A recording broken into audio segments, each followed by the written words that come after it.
एक बार फिर आपके सामने है ना, अपनी इसी जीओसी की सीरीज की श्रृंखला में अपने नेक्स्ट जो टॉपिक अपने रेगुलर कर रहे हैं उसी का ही पार्ट अपने उठा रहे हैं, आई प्रभाव के अनुप्रयोग के रूप में। आई प्रभाव के अनुप्रयोग। सबसे थोड़ा जानना चाहूंगा कि जो पढ़ रहे हो घर पे जाके पढ़ तो रहे हो ना इसको, चलो। और अब इसके टेस्टों में इसको साथ साथ में लेंगे, रेगुलर जो अपने टेस्ट हो रहे हैं उनमें भी इन टॉपिकों को साथ में लेंगे ताकि ये समझ में अच्छे से आए। अपने इस टॉपिक के अंदर ये पढ़ने जा रहे हैं कि जो लास्ट वीडियो के अंदर और लास्ट क्लास में हमने ये पढ़ा कि आई प्रभाव के अंदर होता क्या क्या, आई प्रभाव कहते किसे हैं, आई प्रभाव के कितने प्रकार हैं प्लस और माइनस आई के रूप में। तो आज हम ये जानना चाह रहे हैं कि प्रेरणिक प्रभाव के अनुप्रयोग क्या क्या, एप्लीकेशन क्या, इसको यूज कहाँ कहाँ करते हैं, है ना, इसके क्या इस्तेमाल है जिसकी वजह से हम कार्बनिक रसायन को हम और अच्छे से सीख सके। तो आई प्रभाव के अनुप्रयोग के रूप में पहला अनुप्रयोग है अम्लीयता व क्षारीयता की व्याख्या। अम्लीयता व क्षारीयता की व्याख्या।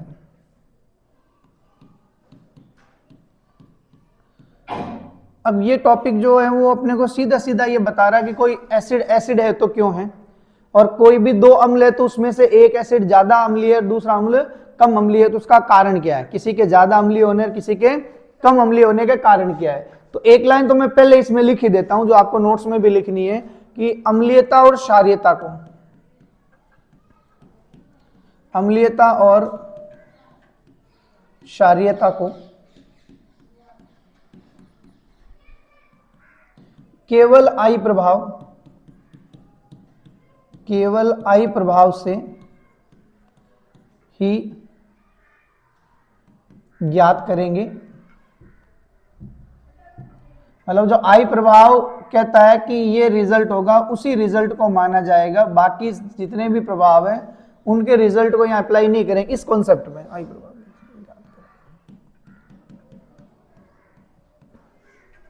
है ना, इस बात का ध्यान रखेंगे। तो मैं पहला टॉपिक उठा लेता हूं अम्लीयता। यहां पर एक नया इसी के साथ में जो दो टॉपिक जुड़े हुए हैं उनमें से एक टॉपिक मैं यहां खींच लेता हूं, उसमें से एक है अम्लीयता।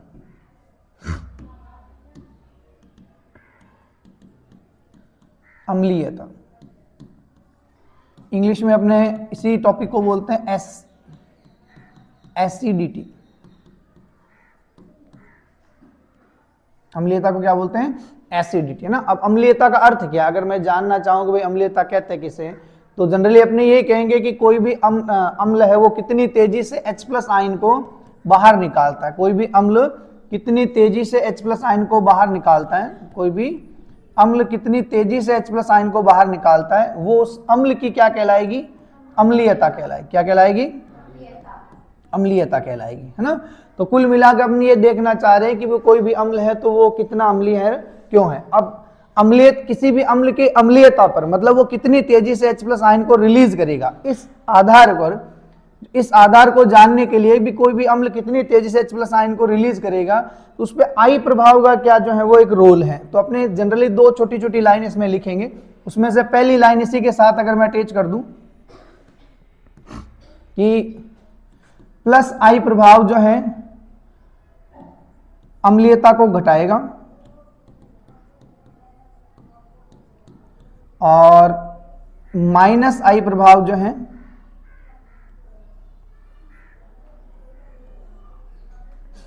माइनस आई प्रभाव है वो अम्लीयता को बढ़ाएगा।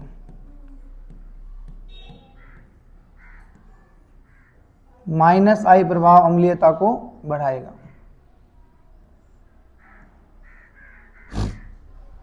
ठीक है ना। तो कुल मिलाकर अगर कह दूं जितना ज्यादा आई प्रभाव माइनस के रूप में होगा वो अम्लीयता को उतना ही ज्यादा बढ़ाएगा।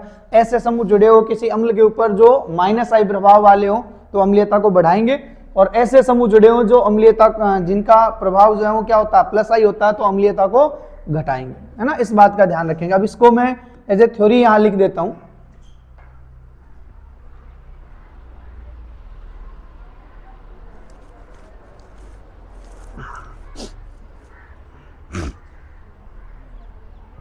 है ना कि प्लस आई प्रभाव वाले समूह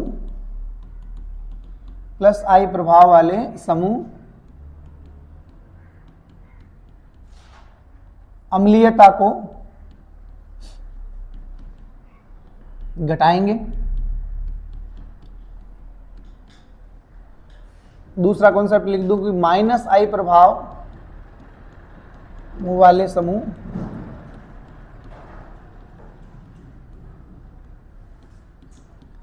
अम्लीयता को बढ़ाएंगे।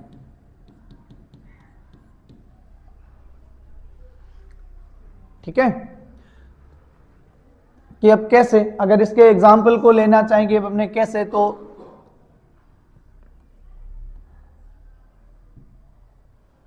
मैं एक पर्टिकुलर एग्जाम्पल लिखता हूं जिस एग्जाम्पल से इसको अपने समझ सकें।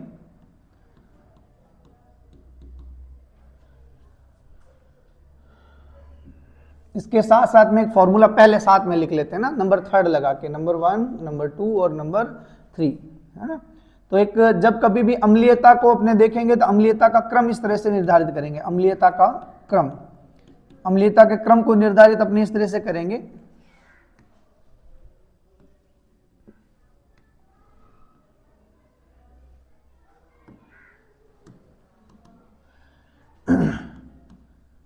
कोई खिंचाव समूह जुड़ा हो, मतलब माइनस I प्रभाव वाला समूह, तो अम्लीयता सबसे ज्यादा रखेगा। फिर सामान्य का मतलब जिसपे न तो खिंचाव समूह जुड़ा है और न ही दाता समूह जुड़ा है। और अंत में अगर कहूंगा कोई दाता समूह जुड़ा है किसी भी अम्ल के ऊपर, मतलब जिसका कौन सा प्रभाव होता है, प्लस I प्रभाव होता है ना, तो उस स्थिति में वो अम्लीयता को उतना ही ज्यादा क्या करेगा, जो है वो कम कर देगा। तो सबसे ज्यादा अम्लीयता उन यौगिकों की होगी जिनमें खिंचाव समूह जुड़े होते हैं। फिर उन यौगिकों की होगी जिनमें न तो खिंचाव समूह जुड़े हैं, मतलब न तो माइनस I प्रभाव वाले यौगिक हैं, न प्लस I प्रभाव वाले कोई समूह जुड़े हुए हैं। और लास्ट में अपने देखेंगे उन यौगिकों की अम्लीयता सबसे कम होगी जिनके ऊपर क्या जुड़े हुए हैं, प्लस I वाले समूह जुड़े हैं, मतलब दाता समूह जुड़े हैं। अब इसी आधार पर मैं क्या करता हूं, एक उदाहरण लिखता हूं जिस उदाहरण से अपने इसको समझ सकें कि मैं क्या कहना चाह रहा हूं।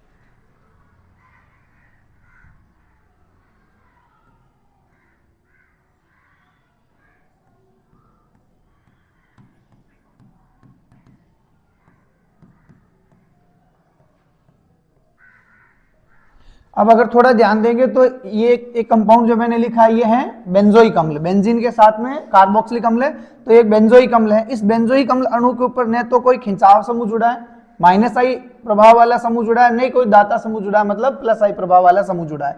जबकि इस समूह की अगर बात करें तो इतना ये वाला पूरा समूह इसका बेंजोइक एसिड ही है, लेकिन इसके ऊपर जुड़ा हुआ समूह जो है वो साइड जो है समूह जुड़ा हुआ वो OCH3 के रूप में, और OCH3 समूह का प्लस I प्रभाव होता है। कौन सा प्रभाव होता है, प्लस I प्रभाव होता है ना। अब इसके साथ साथ मैं कह दूं इधर जो है वो दूसरा जो समूह है उस समूह में जो बेंजोइक एसिड है, उस बेंजोइक एसिड समूह के अलावा जो नीचे की तरफ जुड़ा हुआ समूह जो नाइट्रो है उसका माइनस I प्रभाव होता है।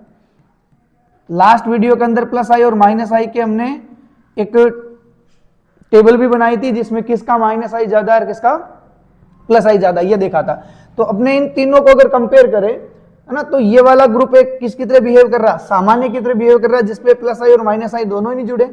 ये वाला ग्रुप ऐसा है जिसके ऊपर प्लस I समूह जुड़ा हुआ है, और ये वाला समूह ऐसा है जिसके ऊपर माइनस I समूह जुड़ा है ना। तो इस हिसाब से अगर देखा जाए तो सबसे ज्यादा जो है वो अम्लीयता उस समूह की होगी जिस समूह के ऊपर क्या जुड़ा हुआ है, माइनस I जो है वो प्रभाव वाला समूह जुड़ा, मतलब नाइट्रो वाले के, है ना। इसका अगर मैं नाम अगर लिखूं तो नाम क्या लिखूंगा, 1 2 3 4 5 और 6, है ना। इसका मतलब 4 नाइट्रो और बेंजोइक अम्ल, इसका नाम हो जाएगा 4 मैथॉक्सी, 4 मैथऑक्सी 4 मेथॉक्सी बेंजोइक एसिड, है ना। तो जनरली अगर मैं कहूं कि सबसे ज्यादा अम्लीयता की अगर बात करूंगा तो अब अम्लीयता किसकी है, 4 नाइट्रो बेंजोइक एसिड की है ना।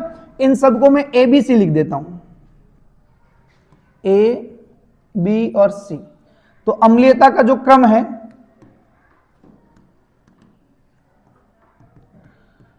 अम्लीयता का क्रम है ना, वो क्रम बनता है, सबसे ज्यादा अम्लीयता होगी किसकी, C की, क्योंकि इस पे -I प्रभाव वाला समूह जुड़ा है। फिर होगी B की, क्योंकि यह सामान्य समूह इसके ऊपर जुड़ा हुआ है। और सबसे कम होगी A की।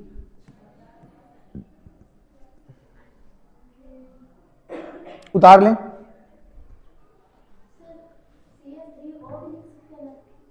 CH3O नहीं बेटा, OCH3। ध्यान दो, एक बार ध्यान दो, देखो रिंग है, इस रिंग के साथ में ये जो कार्बन है, इस कार्बन के ऊपर यहां पर ऑक्सीजन जुड़ा है, ऑक्सीजन की संयोजकता 2 है, और ये CH3 जुड़ा। अब अगर इसको CH3O लिखोगे तो CH3O का मतलब रिंग से कौन जुड़ा हुआ है भाई, रिंग से कौन जुड़ा हुआ, कार्बन। तो कार्बन की संयोजकता इस कंडीशन में कितनी होगी, 5 होगी, 3 और 2 5, जो पॉसिबल ही नहीं है। मतलब रिंग से कौन जुड़ेगा, ऑक्सीजन से जुड़ेगा। कौन जुड़ेगा, ऑक्सीजन परमाणु जुड़ेगा। ठीक कह रहा हूं मैं, उतारो, फिर आगे चलें, फटाफट देखें।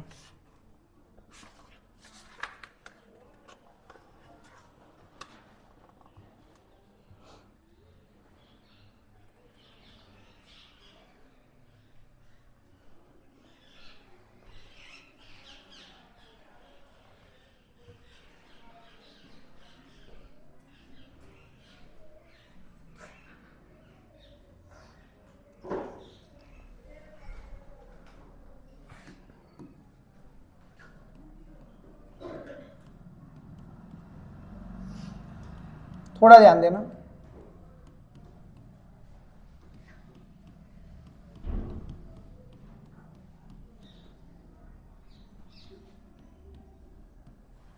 इसी अम्लता को मैं एक दूसरे पक्ष में भी समझा सकता हूं, अगर अपने चाहे कि इसको किसी और तरीके से भी देखें, केवल इस पाथवे में न देखें, है ना। तो एक कॉन्सेप्ट है pKa करके, है ना।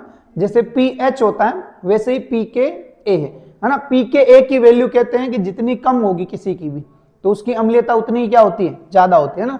तो जो 4, एक तरह से कह दूं 4 मेथॉक्सी बेंजोइक एसिड है, उसके pKa का मान होता है 4.46, और सामान्य जो बेंजोइक एसिड है उसकी है 4.14, और जो 4 नाइट्रो बेंजोइक एसिड है उसकी पीके का मान है 3.41। कक्षा 12 की जो किताब है, एनसीईआरटी की बुक है, उस एनसीईआरटी की बुक में ये data benzoic acid carboxylic acid वाले जो है वो टॉपिक में दिए हुए हैं, है ना। अब इसी को मैं एक अलग टॉपिक से, मतलब किस से इसको समझा रहा हूं, तो मैं यहां नोट लगा के लिख रहा हूं कि जिस अम्ल के लिए pKa का मान कम होता है वह अम्ल प्रबल अम्ल होता है। तो इस pK के कॉन्सेप्ट से भी अगर मैं देखूं तो अम्लीयता का क्रम अपना जो बनता है ना, इस pK वाले जो कॉन्सेप्ट से भी अगर मैं अम्लीयता का क्रम देखूं, भी अम्लीयता का क्रम क्या होना चाहिए। तो अम्लीयता का यहां पर भी जो क्रम बन रहा है, अगर मैं ABC लिख दूं इसको, है ना, तो pK का मान सबसे कम जो है C का बन रहा है। तो यहां पर भी अम्लीयता का जो क्रम बन रहा है कि भाई कौन ज्यादा अम्लीय कौन कम अम्लीय, कौन H+ आयन को तेजी से बाहर निकालेगा। तो अम्लीयता का जो एक क्रम बन रहा है वो अम्लीयता का क्रम बन रहा है C, फिर बन रहा B और फिर बन रहा A, क्योंकि इसी क्रम में pKa के मान है।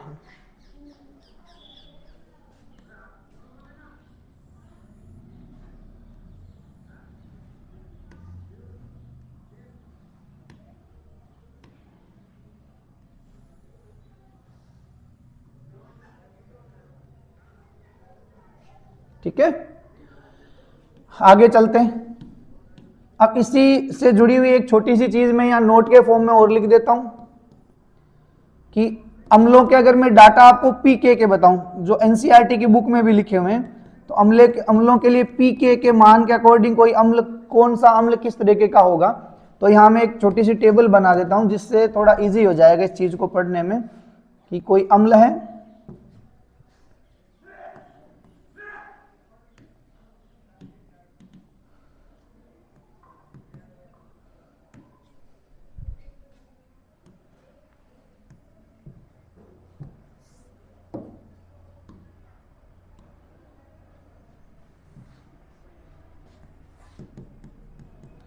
अम्ल है और उसके pKa का मान है। ठीक है, तो अपने ये कहेंगे इसी की एक टेबल बना देते हैं।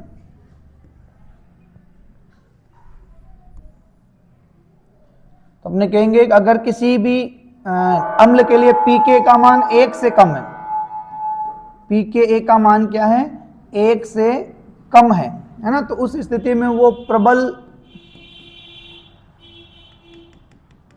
1 से कम है, या कह दूं 1 से 5 के बीच में है, या 5 से 15 के बीच में है, या 15 से अधिक है।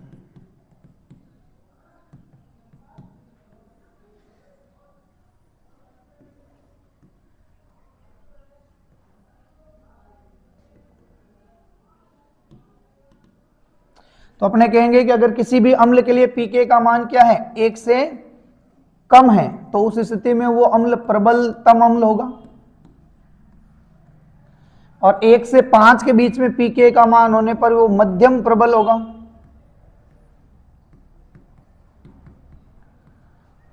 5 से लेकर 15 तक होगा तो वो दुर्बल अम्ल होगा।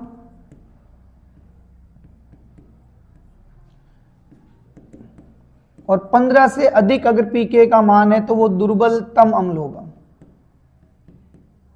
दुर्बलतम अम्ल होगा।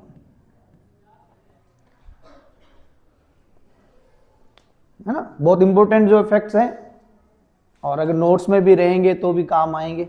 ये सारे मैंने ये कोशिश की है कि अपने जीओसी के टॉपिक के साथ में कक्षा 11 और 12 की किताबों में जितने भी डाटा इससे रिलेटेड है वो सारे एक जगह हो जाए, जिससे पढ़ने में तकलीफ ना हो। ठीक है, तो ये अम्लता का टॉपिक है। अगर आपकी हरी झंडी मिले तो अगला टॉपिक उठाएं, क्षारकता, क्योंकि अम्लता वाला टॉपिक हमने कंप्लीट कर लिया। इसके 2 टॉपिक लिए थे, अम्लता और क्षारकता, तो अम्लता हमने कंप्लीट कर लिए। अब क्षारकता देख लेते हैं।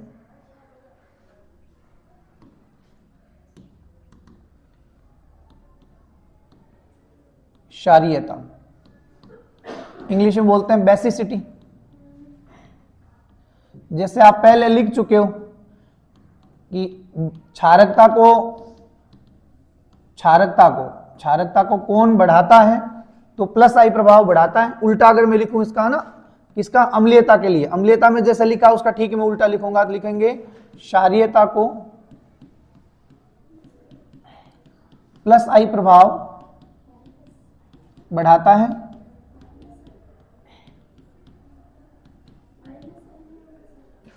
वो बेटा अम्लीयता में होता है। और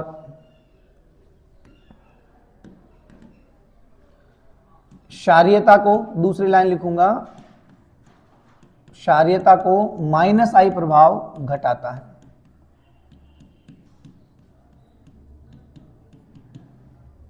ठीक है, अगर मैं इसके फॉर्मूलाज लिख दूं कि फॉर्मूले क्या होंगे इसके, तो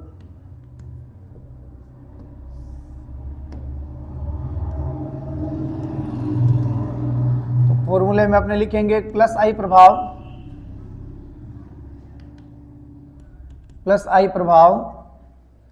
क्षारीयता के समानुपाती होगा,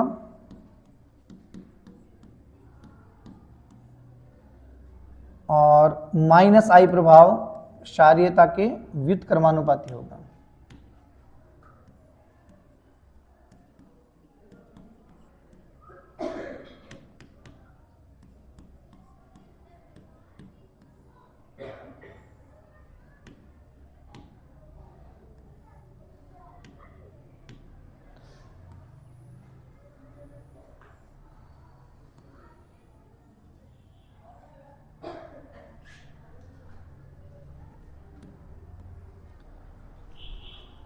इसका मतलब क्षारीयता का क्रम क्या होना चाहिए?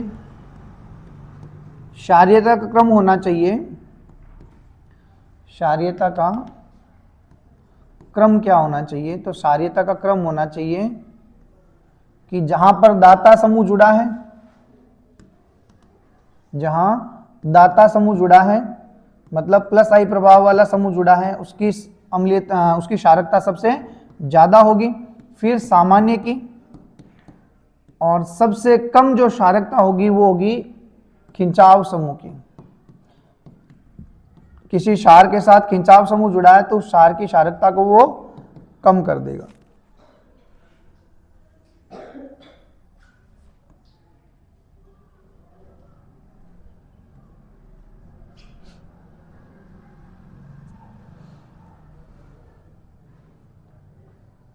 साथ साथ लिख रहे हो, बहुत बढ़िया। आगे चलें तो इसी बेस अपने क्या करते हैं, एक एग्जांपल जो है वो ले लेते हैं, जिस एग्जांपल से अपने इसको समझ सकें।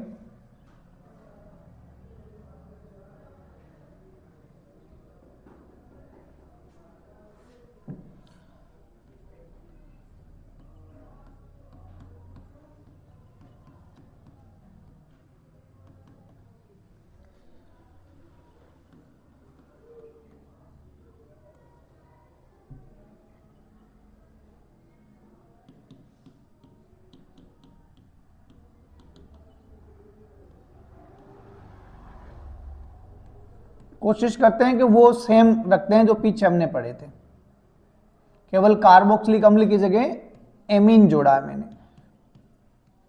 और रिंग पर जो NH2 समूह एमीन के रूप में जुड़ा होता है तो उसको एनिलीन कहते हैं।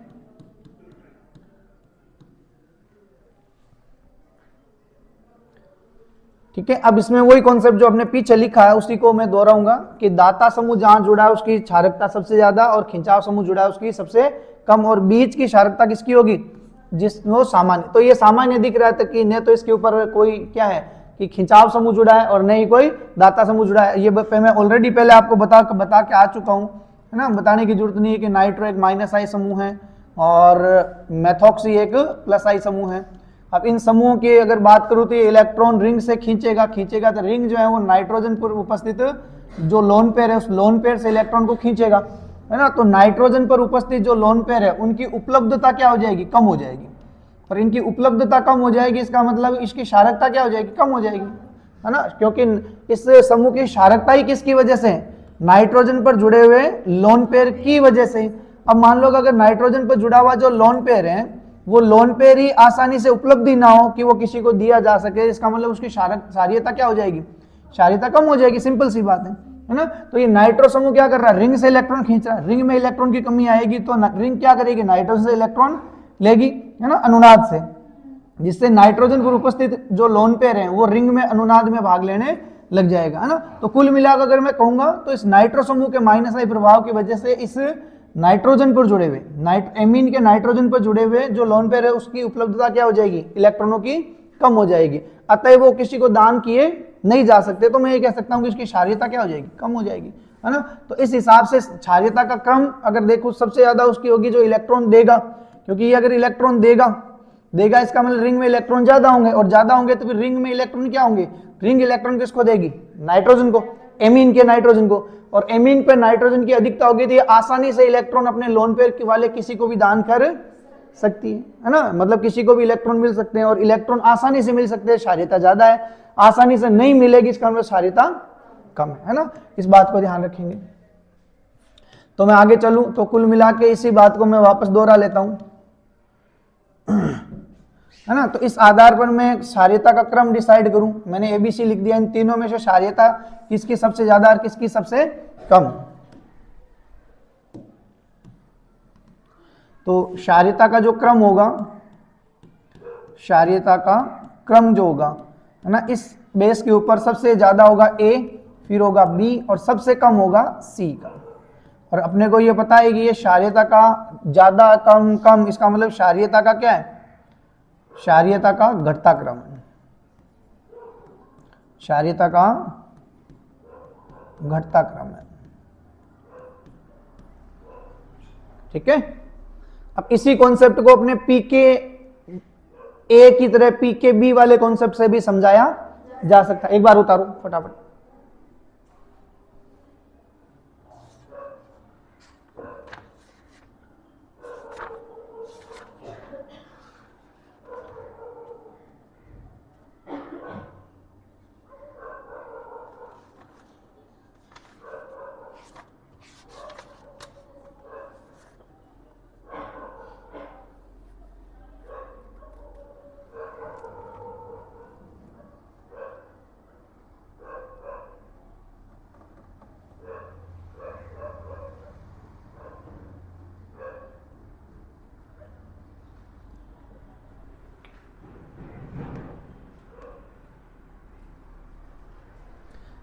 देखो एक एग्जांपल इसके साथ में और फिगर में देखते हैं और पीके और पीके ए की तरह पीके बी वाला कॉन्सेप्ट समझते हैं। तो मैं यहाँ नोट लगा के लिखता हूं, पहला नोट कि पीके बी का मान जितना कम होगा, पीके बी का मान जितना कम होगा, किसी क्षार की क्षारकता, किसी क्षार की क्षारकता उतनी ही अधिक होगी, उतनी ही अधिक होगी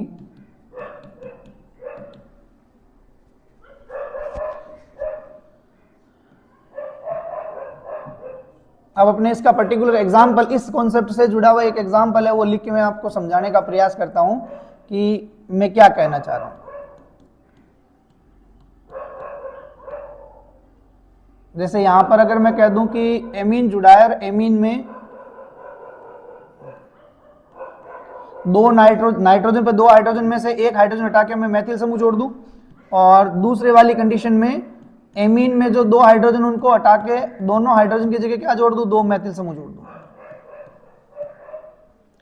तो इसका नाम, तो अगर मैं नाम देखूं, है ना, तो बुक में इसको इस तरह से लिखा मिलेगा आपको, ये रिंग, और रिंग के ऊपर NH और NH के साथ CH3, ठीक है ना। ये बुक में ऐसे लिखा मिलेगा रिंग, और रिंग के ऊपर N, रिंग के ऊपर N और N के ऊपर दो CH3, इस तरह से, ठीक है ना। अब अपने को पता है इसमें ये अगर CH3 हटा दूं, H जोड़ दूं, तो ये एनिलीन है। रिंग पर NH2 जुड़ा होता है, क्या होता है, एनिलीन। तो एनिलीन ही थे, लेकिन एनिलीन में नाइट्रोजन पे क्या जुड़ गया, CH3, तो इसका नाम हो जाएगा कि CH3 जुड़ा हुआ है। ध्यान देना, एक बार मेरी तरफ ध्यान दो सभी, कि CH3 जुड़ा हुआ, CH3 को हम क्या बोलते हैं, मेथिल। और मेथिल कहां जुड़ा हुआ है, मेथिल की पोजीशन क्या है, नाइट्रोजन, मेथिल की पोजीशन है नाइट्रोजन, और इसको मैं हटा दूं तो फिर बाकी बच जाता है एनिलीन, ठीक है। ऐसे ही अगर मैं कह दूं एक नाइट्रोजन पे दो मेथिल जुड़े हुए हैं, तो इसका नाम क्या हो जाए, इस मेथिल के लिए भी दो मेथिल है तो मैं लिखूंगा डाइमेथिल, क्या लिखूंगा, डाइमेथिल। और दोनों मेथिल जुड़े हुए कहां, दोनों नाइट्रोजन पे, ये भी नाइट्रोजन पे, ये भी नाइट्रोजन पे, तो एक के लिए लिखता हूं N, है ना। अब दूसरे की पोजीशन दिखाने के लिए कोमा लगा के लिखूंगा N डैश, N डैश, दो मेथिल इसीलिए डाइमेथिल, और बाकी बच जाता है वो है एनिलीन।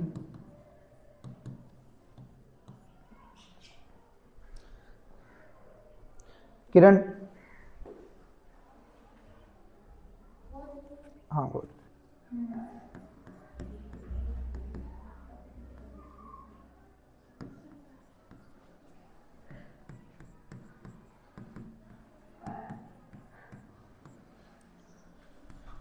कक्षा 12 की एनसीईआरटी की जो बुक है केमिस्ट्री की, सेकंड बुक जो है ऑर्गेनिक की, उसके अंदर ये एनिलीन में, एरोमेटिक एमीन में, एमीन वाले चैप्टर के अंदर आपको लिखा मिलेगा, और ये एग्जाम्पल आपको टेबल में लिखे मिलेंगे, ठीक है ना।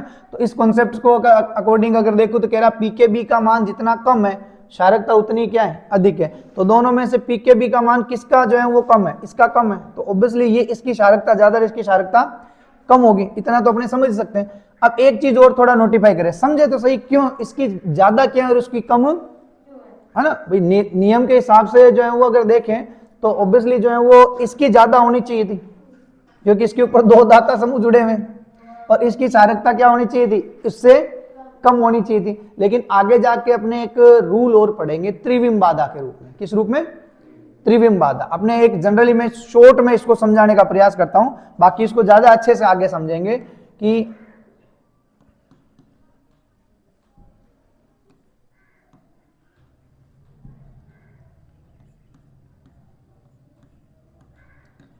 डाइमेथिल एनिलीन जो है,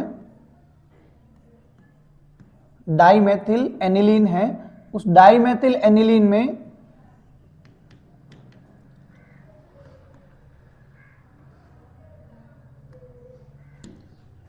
नाइट्रोजन पर जुड़ा हुआ जो लोन पेयर है, उस नाइट्रोजन पर जुड़े हुए लोन पेयर को लेने के लिए कोई भी अगर समूह आएगा, है ना, तो उस स्थिति में ये जो दो बड़े मैथिल समूह हैं, ये दोनों मैथिल समूह इस तरह से जुड़े हुए हैं कि ये इस लोन पेयर को, ये जो लोन पेयर है, इस लोन पेयर को बाहर, इस लोन पेयर आकर जुड़ने वाले समूह को इस लोन पेयर तक पहुंचने ही नहीं देगा। अगर कोई समूह ये लोन पेयर के इलेक्ट्रॉन लेने आ रहा है तो उस समूह को ये दोनों बड़े समूह जो इस तक पहुंचने ही नहीं देंगे, है ना। ये ठीक वैसे ही है जैसे कोई एक बहन है और उसकी रक्षा करने के लिए 3-4 भाई उसके चारों ओर खड़े हैं घेरा बना के, है ना। तो इधर से ये रिंग जो है बेंजीन रिंग है, बेंजीन रिंग के ऑब्वियसली अगर मैं कह दूं कितने कार्बन है, 6 कार्बन है, तो प्रत्येक कार्बन के इलेक्ट्रॉन कितने हैं, हर कार्बन के पास 6 इलेक्ट्रॉन है और रिंग में 6 ही हाइड्रोजन है ना। अब 6 का मतलब एक हाइड्रोजन निकल गया तो 5 तो है, तो हर एक हाइड्रोजन के पास एक एक इलेक्ट्रॉन, हर एक कार्बन के पास में 6 इलेक्ट्रॉन, तो 6 को 6 से मल्टीप्लाई करें 36 तो कार्बन के इलेक्ट्रॉन और 5 इसके इलेक्ट्रॉन, तो 41 इलेक्ट्रॉन यहाँ हो गए। और इधर अगर मैं देखूं तो कार्बन के पास में खुद के पास 6 इलेक्ट्रॉन है, 6 और 3 9 इलेक्ट्रॉन इधर, 9 इलेक्ट्रॉन इधर, और आने वाले समूह के पास में खुद के पास में भी इलेक्ट्रॉन होंगे, तो इसके इलेक्ट्रॉन और इन इलेक्ट्रॉनों के बीच में प्रतिकर्षण होगा, इसके इलेक्ट्रॉन और इसके इलेक्ट्रॉनों के बीच में प्रतिकर्षण होगा। अगर ये समूह पीछे से आने की कोशिश करे तो बेंजीन रिंग पूरी क्या करेगी, इस समूह को धक्का देगी, आने ही नहीं देगी, है ना। तो कहेंगे कि नाइट्रोजन पर जुड़े हुए जो समूह है वो आने वाले किसी इलेक्ट्रॉन्स नहीं को नाइट्रोजन पर जुड़े हुए लोन पेयर तक पहुंचने ही नहीं देगी। जैसे जैसे ये इलेक्ट्रॉन्स नहीं जो है वो नजदीक आएगा तो ये बड़े समूह जो है उसको क्या देंगे, धक्का देंगे, प्रतिकर्षण देंगे, जिसको हम कहेंगे त्रिविमीय बाधा। क्या कहेंगे, इस त्रिविमीय बाधा की वजह से ये जेड जो समूह है वो यहां तक जुड़ी नहीं पाएगा, है ना, और आ ही नहीं पाएगा, इसका मतलब ये लोन पेयर डोनेट कर ही नहीं पाएगा, लोन पेयर डोनेट नहीं कर पाएगा, इसका मतलब इसकी क्षारकता कम होगी। जबकि जो इसका फर्दर केस जो है जिसमें एक मैथिल समूह जुड़ा है ना,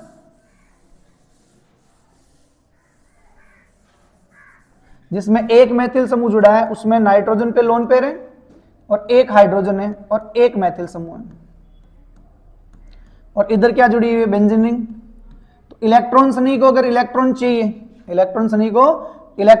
तो इलेक्ट्रॉन शनि अगर ये मैथिल समूह एक साइड से प्रतिकर्षण देगा तो ये इलेक्ट्रॉन शनि दूसरी साइड से आ जाए, क्योंकि हाइड्रोजन के पास में इतनी जो है वो खाद है नहीं कि आने वाले बड़े समूह को वो धक्का दे दे, है ना भाई। सीधी सी बात है कि बड़े मोटे सारे जो है वो, कोई मोटा पहलवान है उसको कोई पतला आदमी तो धक्का दे नहीं सकता, उसके लिए पहलवान ही चाहिए, उससे भी तकड़ा। तो इलेक्ट्रॉन शनि अभिकर्मक को के पास जैसे जैसे नजदीक जाएगा तो हाइड्रोजन की तरफ से जाकर इजीली जुड़ सकता है। तो इसमें दो मैथिल समूह ना होकर केवल मैथिल समूह एक है, इसी वजह से इसमें त्रिविमीय बाधा क्या मिलेगी, एक दिशा से मिलेगी। तो यहाँ त्रिविमीय बाधा मतलब प्रतिकर्षण, आने वाले इलेक्ट्रॉन शनि को प्रतिकर्षण कम से कम होगा, जिससे इलेक्ट्रॉन शनि आसानी से नाइट्रोजन के लोन पेयर पर उपस्थित जो लोन पेयर है, नाइट्रोजन पर उपस्थित लोन पेयर है उसके साथ में जुड़ पाएगा और इस इलेक्ट्रॉन शनि को आसानी से ये लोन पेयर मिल पाएगा। और इलेक्ट्रॉन शनि को लोन पेयर मिल जाएगा, इसका मतलब इसकी क्षारीयता होगी, किससे ज्यादा होगी, डाइमेथिल वाले से ज्यादा होगी, जिसमें प्रतिकर्षण क्या था, ज्यादा था। आगे बात समझ में। अगर आप इसको एक जगह लिख के देखना चाहो तो आप ऐसे लिख दो,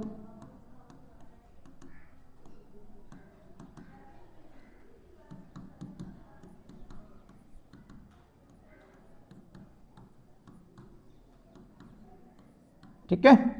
अब यहां पर मैथिल समूह 2 हैं बड़े जो लोन पेयर को घेर के बैठे हैं, जबकि यहां मैथिल समूह 1 ही है। तो यहां पर इस जेड को प्रतिकर्षण क्या मिलेगा, 2 जगहों से मिलेगा। जैसे जैसे ये जेड आगे की तरफ बढ़ेगा तो Z को प्रतिकर्षण कितनी जगह से मिलेगा, 2 जगह से, इसको आगे पहुंचने ही नहीं देगा। जबकि इसमें Z को प्रतिकर्षण देने वाला समूह एक ही थे, इधर से पहुंच जाएगा,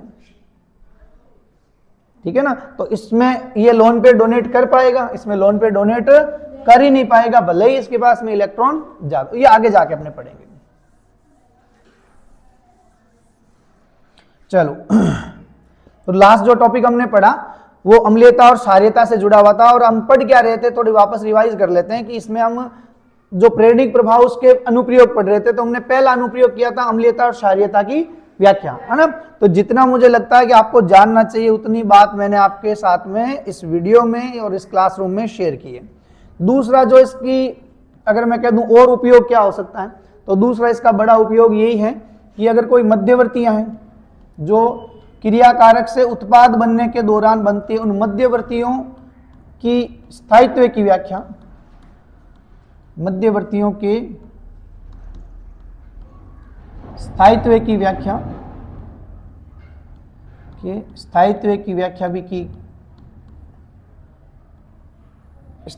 व्याख्या भी प्रेरणिक प्रभाव के माध्यम से की जा सकती है ना। तो अपने जनरली अगर मैं कहूं तो कुछ एग्जांपल मैं यहां आपके साथ में शेयर कर देता हूं। जैसे अगर एक मध्यवर्ती है, जैसे उदाहरण दे दूं मैं कार्बोधनाइन, कौन सी मध्यवर्ती है, कार्बोधनाइन, ठीक है। तीनों को मैं पैरेलली लिख लिया, 2 को मैं पैरेलली लिख देता हूं, एक साइड में लिख लेता हूं कार्बोधनाइन, ताकि इसमें समय कम समय में ये टॉपिक मैं समझा सकूं। कारण ये है कि ये टॉपिक आगे जाके हम वापस पढ़ने वाले हैं, इसमें मध्यवर्ती के अंदर, है ना, कार्बोधनाइन और कार्बोनाइन में। कार्बोनाइन, तो कार्बोनाइन उसे कहेंगे जिसमें कार्बन के ऊपर प्लस होगा, कार्बोनाइन उसे कहेंगे जिसमें कार्बन पर माइनस होगा। अगर कार्बन पर धनावेश है तो वो कार्बोनाइन है, और कार्बन पर ऋणावेश है तो वो कार्बोनाइन है ना। अब अपने ये कहेंगे कार्ब जो धनाइन है, कार्बोधनाइन है, उसका स्थायित्व की व्याख्या आई प्रभाव कैसे करता है। ऑब्वियसली थोड़ा मुझे आप सभी बच्चा पार्टी बताओ कि कार्बन के ऊपर धनावेश है, क्या है, धनावेश है, तो इसको इलेक्ट्रॉन चाहिए या ये इलेक्ट्रॉन दे सकता है। इसका मतलब इसके ऊपर ऐसे समूह जुड़े होने चाहिए, है ना, ऐसे समूह जुड़े अधिक से अधिक होने चाहिए जो इलेक्ट्रॉन दान कर सके। इलेक्ट्रॉन दान करने वाले समूह क्या कहलाता है, प्लस आई, दाता, है ना। तो धनावेश को स्थायी करने के लिए क्या चाहिएगा कि अधिक से अधिक प्लस आई समूह जुड़े होने चाहिए, तभी धनाइन जो है वो अधिक से अधिक स्थायी अवस्था में आएगा। तो मैं इसके लिए एक छोटा सा अच्छा सा डायग्राम बना दूं। पहले तो ये लिख दूं कि प्लस आई प्रभाव, प्लस आई समानुपाती होगा किसके, कार्बोधनाइन के स्थायित्व के।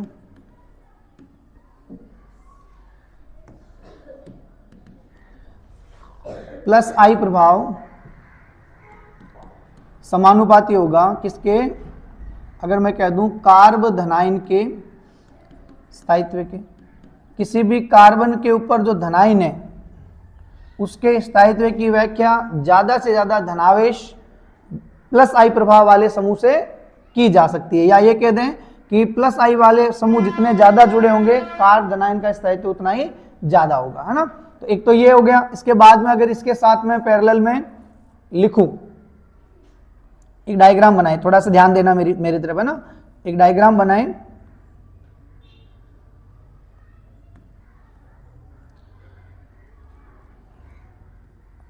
ये अपना सोनू है, अभी दुखी है ना, और क्या है, प्लस है, प्लस है, और प्लस क्या है, दुखी है।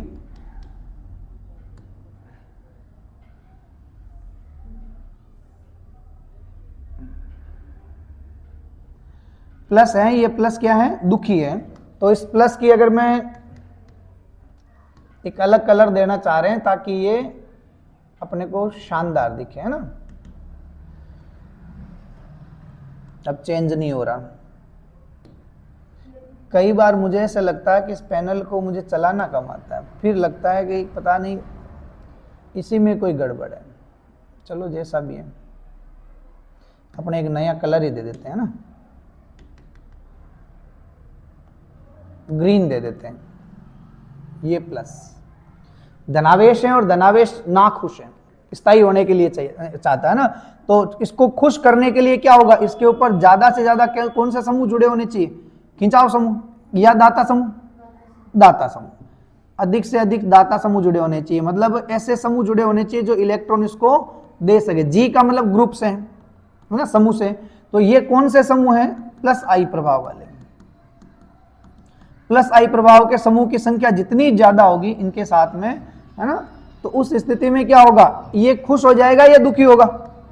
खुश हो जाएगा ना। और खुश हो जाएगा इसका मतलब यही जो पहले ऐसे सोनू मुंह लटका के बैठा था, यही सोनू क्या हो जाएगा?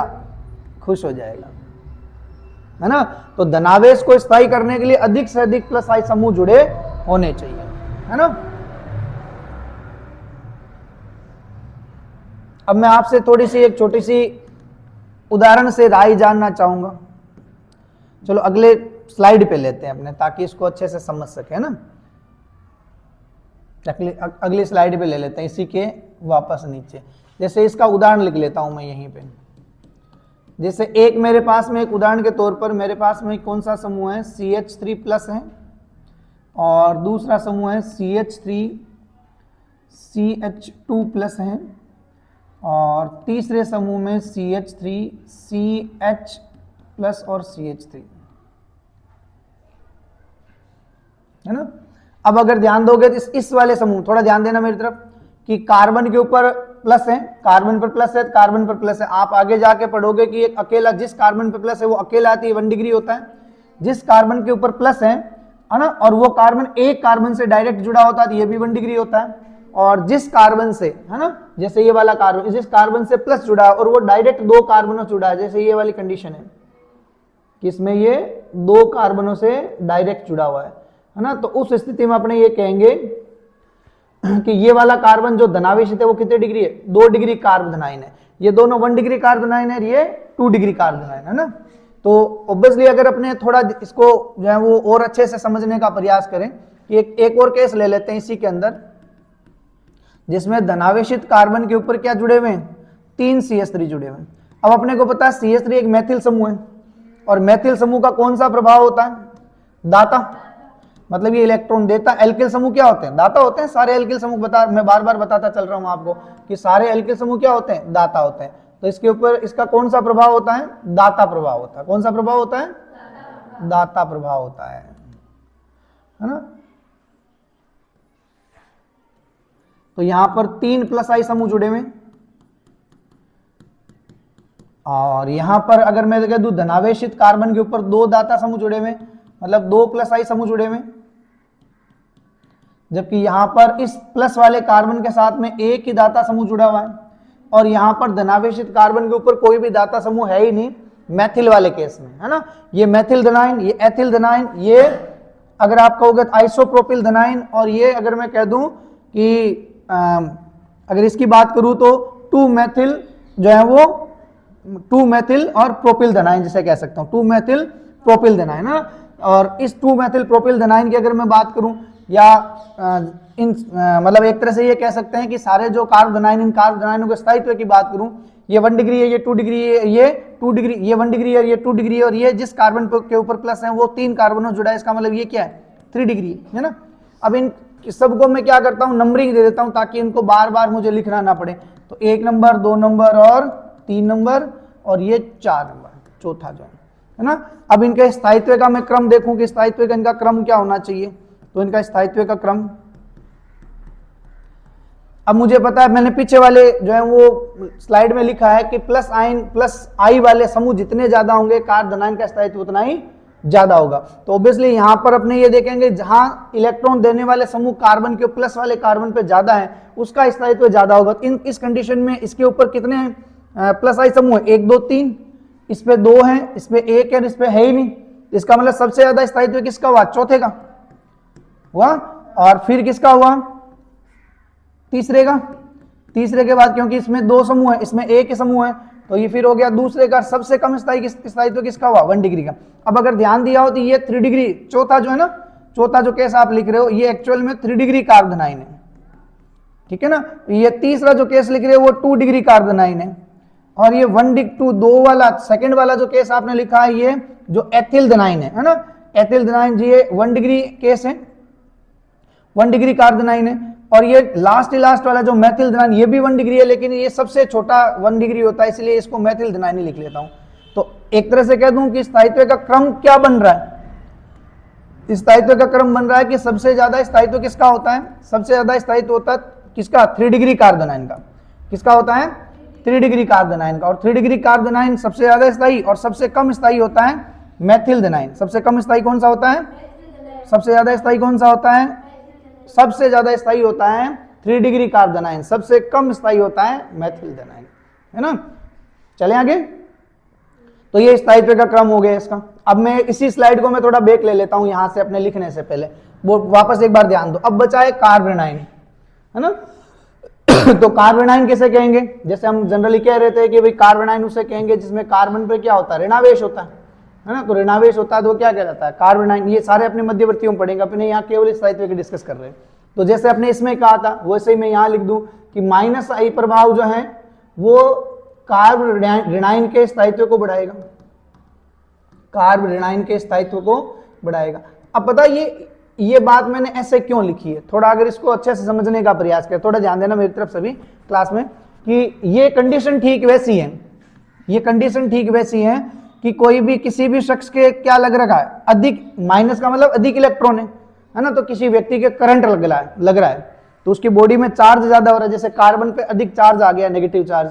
तो अगर किसी आदमी के या किसी शख्स के क्या लग रहा है भाई, करंट लग रहा है। अब उसको स्थायी कंडीशन में लाने के लिए, नॉर्मल लाने के लिए, उसको खुश करने के लिए क्या करना पड़ेगा, करंट या तो हटाओ और या जिस तार से लग रहा है उसका स्विच बंद करो, है ना। अब ये हुआ ये था कि सोनू जो है ना, इधर अपने गुड़िया क्या नाम बेटा, जिम्ना।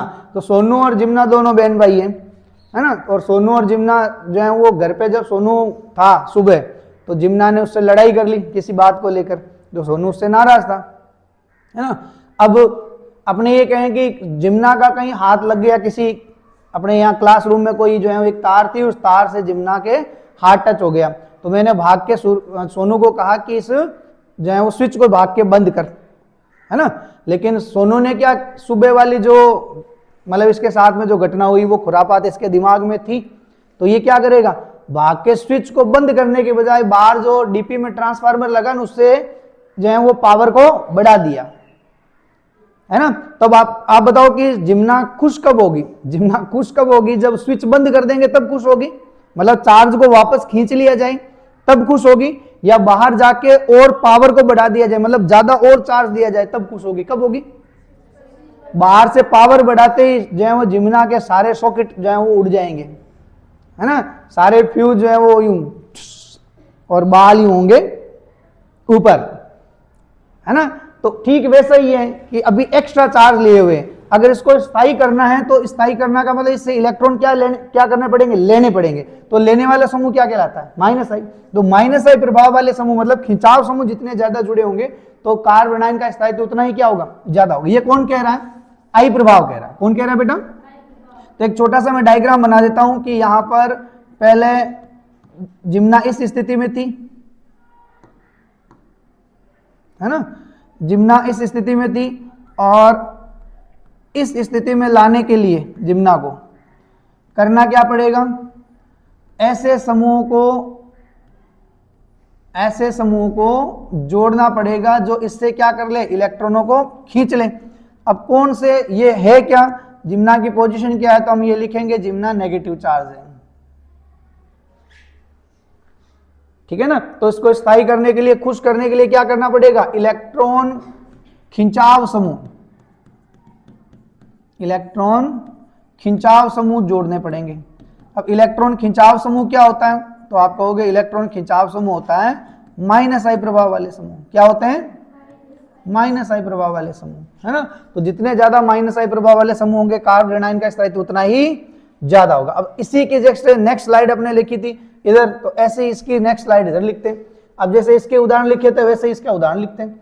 अब की बार मैं क्या करता हूं, इसके एग्जाम्पल को ऐसे सीरियल में लिखता हूं, बिखेर के नहीं लिखता। अब आपको समझ में तो आई गया 1 डिग्री कौन सा है, 2 डिग्री कौन सा है, 3 डिग्री कौन सा। अब एक बात बताओ, देखो ये तो है CH3-, ठीक है ना, फिर ये है CH3 और CH2-, फिर आ जाएगा CH3 का होल ट्वाइस और CH-, समझ आ रहा है? इसी प्लस के ऊपर क्या किया मैंने, माइनस जोड़ दिया और 2 CH3 जुड़े हुए हैं तो मैंने ट्वाइस कर दिया और CH जोड़ दिया। फिर C के ऊपर प्लस है, उसके ऊपर 3 CH3 जुड़े हुए हैं तो CH3 का होल थ्राइस और C के ऊपर माइनस, C के ऊपर माइनस। तो कुल मिला के केस कितने हुए अपने पास में, 4 केस हुए लास्ट की तरह, है ना। पिछले वाले एग्जाम्पल की तरह हमें यहाँ पर हमारे पास में कितने केस हैं, 4 केस हैं।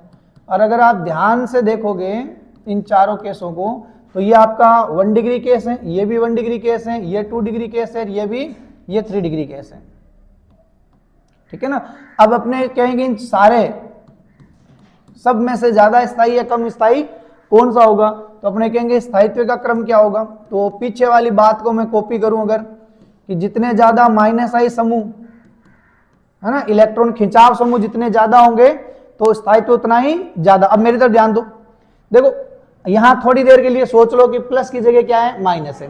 तो अपने को पता है इस माइनस के ऊपर अभी प्लस नहीं है, माइनस है, अभी ये सोच लो, मतलब मैं इसकी बात कर रहा हूं, है ना। अगर मैं इसके कहूंगा तो इसकी बात कर रहा हूं, है ना, और इसकी बात करूंगा तो यहाँ प्लस की जगह माइनस लगा दूं तो ये बन जाएगा, और मैथिल में प्लस की जगह माइनस लगा दूंगा तो ये बन जाएगा।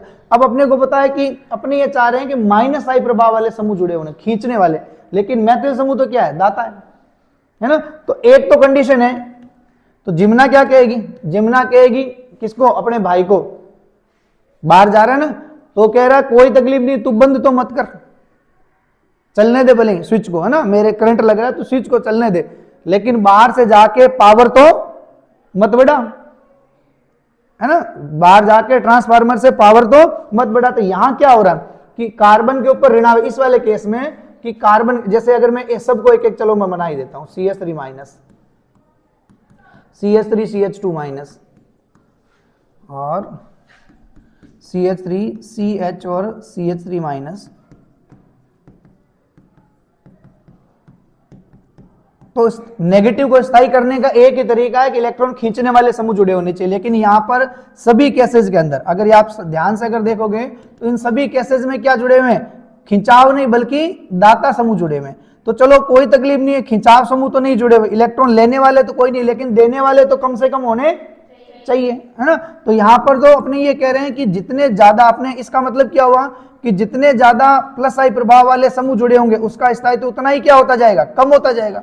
सिंपल सी बात है। इसका मतलब है कि जिस केस के अंदर, है ना, प्लस आई प्रभाव का समूह कम जुड़ा हुआ है तो ज्यादा स्थायी होगा, या कह दो माइनस आई प्रभाव का समूह ज्यादा जुड़ा हुआ है तो ज्यादा स्थायी होगा। तो इस हिसाब से प्लस आई प्रभाव वाला समूह सबसे कम कहां पर है, सबसे कम कहां पर है, मैथिल में, क्योंकि मैथिल पे कोई दाता समूह है ही नहीं। तो इस हिसाब से सबसे ज्यादा स्थायित्व किसका हुआ, सबसे ज्यादा स्थायित्व हुआ 1 नंबर का, सबसे ज्यादा स्थायित्व किसका हुआ, 1 का, है ना, मैथिल वाले, मैथिल ऋणायन का, क्या बोलूंगा, मैथिल ऋणायन का। उसके बाद में स्थायित्व किसका हुआ, जिसमें मैथिल समूह कम है तो सही, लेकिन सबसे कम है। सबसे कम कौन से वाले केस में, एथिल वाले में। तो इसका मतलब ये 1 डिग्री वाला केस जो है ना। फिर कौन सा है, अपने सेकंड कह दें, इसका क्रम हो गया पहला 1 नंबर, इस क्रम में लिखूं तो फिर हो जाएगा 2 नंबर, क्योंकि इसमें 1 मैथिल जुड़ा हुआ है। फिर तीसरे वाले केस के अंदर 2 मैथिल जुड़े हुए हैं, तो फिर तीसरे का स्थायित्व कम होगा, और सबसे कम स्थायी होगा चौथा, क्योंकि इसमें 3 मैथिल समूह जुड़े हुए हैं। स्थायित्व मतलब इस एक तरह से ये कह सकते हैं दाता समूह बहुत ज्यादा है। तो सबसे ज्यादा स्थायी कौन सा हुआ, मैथिल ऋणायन। कौन सा स्थायी हुआ सबसे ज्यादा, मैथिल ऋणायन। समझ आ रही बात आपको जो मैं कह रहा हूं। अभी अपने को पता ये तो क्या कौन सा केस है, तो आप कहोगे सर ये तो मैथिल ऋणायन वाला केस है। ये कौन सा केस है, ये फर्स्ट वाला केस जो है वो तो है मैथिल ऋणायन वाला, तो ये तो है CH3 माइनस वाला केस, है ना। अब ये वाला केस कौन सा है कि सर आप 1 डिग्री एथिल वाला केस है। फिर ये कौन सा केस है, ये केस 2 डिग्री वाला है। फिर कौन सा केस है 3 डिग्री वाला। सबके पीछे लगा देता हूं कार्बोनाइन। इस हिसाब से देखें सबसे ज्यादा स्थायी कौन होता है, मैथिल ऋणायन, है ना। और सबसे कम स्थायी कौन होता है, सबसे कम स्थायी कौन होता है, 3 डिग्री कार्बोनाइन, है ना। अब अगर ध्यान दोगे धनाइन पर तो 3 डिग्री कार्बोनाइन सबसे ज्यादा स्थायी होता है, जबकि कार्बोनाइन 3 डिग्री सबसे कम स्थायी होता है, ठीक है ना। तो ओवरऑल अगर मैं कह दूं कि एक व्यू है मध्यवर्ती के स्थायित्व के क्रम को लेकर, है ना, और इसका खूब सारे एग्जांपल्स भी मैंने कोशिश की है कि इसको अच्छे से समझाने की, अच्छे से समझ में आए, है ना। और इसकी 2 जो है वो एप्लीकेशन हमने करने की कोशिश की, प्लस आई, एक तरह से कह दूं आई प्रभाव की, प्रेरणिक प्रभाव की, तो प्रेरणिक प्रभाव का पहला जो अनुप्रयोग हमने एप्लीकेशन किया वो किया अम्लीयता और क्षारीयता को समझाने में, और दूसरा जो हमने किया वो था मध्यवर्तियों के स्थायित्व की व्याख्या करने में, है ना। दो जगह ये काम आता है। तो आगे भी जब अपने जगह जगह ऑर्गेनिक पढ़ेंगे, है ना, साथ साथ में, तो उस कंडीशन में जहां जहां कहीं भी अम्लीयता और क्षारीयता की बात आएगी तब मैं आई प्रभाव की वापस बातें करूंगा, है ना। तो इन चीजों को याद रखना है।